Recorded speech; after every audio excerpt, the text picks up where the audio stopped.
You've probably experienced this without thinking about it. You sit down to focus, maybe to read, work, or just think clearly, and within minutes your attention drifts. Not because you're lazy, but because something feels slightly off, like your mind is running on a different frequency than the task in front of you. So you reach for the usual fixes: coffee, background music, maybe even productivity apps, but none of them actually change the underlying state you're in. What's rarely questioned is the assumption behind all of this. That focus is something you force, not something that emerges from a specific internal condition.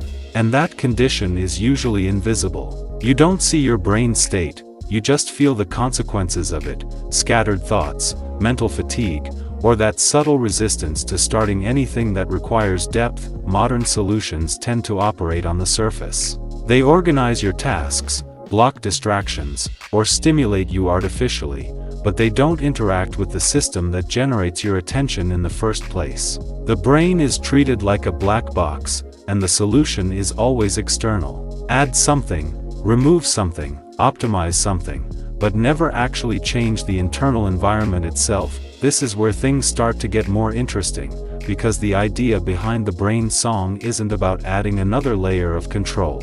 It's based on a different assumption entirely: that your mental clarity, focus, and even learning capacity are influenced by underlying brainwave patterns, and that those patterns can be guided, not forced, through specific types of sound. The mechanism they point to revolves around something called BDNF, a molecule often described as a kind of support system for brain function.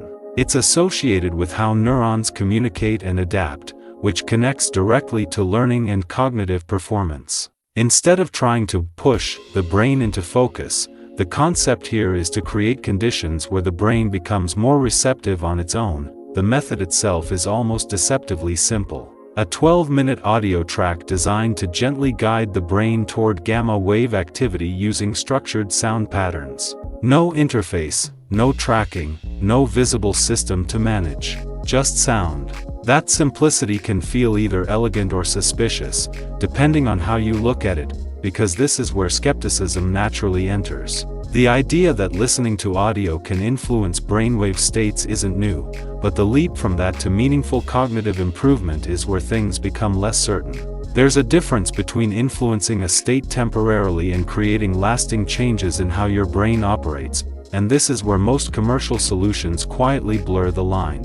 They present a mechanism rooted in real science, like brainwaves or BDNF, and then extend the implication further than the evidence comfortably supports. Not necessarily false, but not fully grounded either. It creates a kind of dependency on something you can't verify directly, because you don't have access to your own brain activity in real time. At the same time, there's something worth noticing here. Unlike many tools that demand constant interaction, optimization, or upgrades, this approach is passive. You're not managing a system, you're exposing yourself to a stimulus and letting your brain respond. That shifts the dynamic slightly, from control to influence, but there's a trade-off hidden inside that simplicity. You're giving up visibility for convenience. You don't know if it's working beyond how you feel, and subjective states are notoriously unreliable. One day it feels effective, another day it doesn't, and there's no clear feedback loop to adjust anything.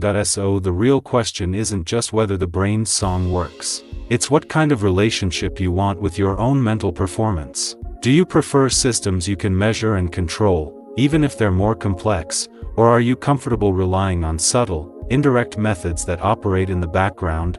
Because ultimately, this isn't really about an audio file. It's about how much of your cognitive state you're outsourcing to external tools, versus how much you understand and influence directly. Most people stay in the role of the user, consuming solutions that promise optimization without ever seeing the underlying structure, and occasionally, something like this appears that challenges that pattern, not by giving you full control, but by suggesting that the system itself might be more flexible than you assumed. That your brain isn't fixed in the way it behaves, but responsive to inputs you don't normally pay attention to.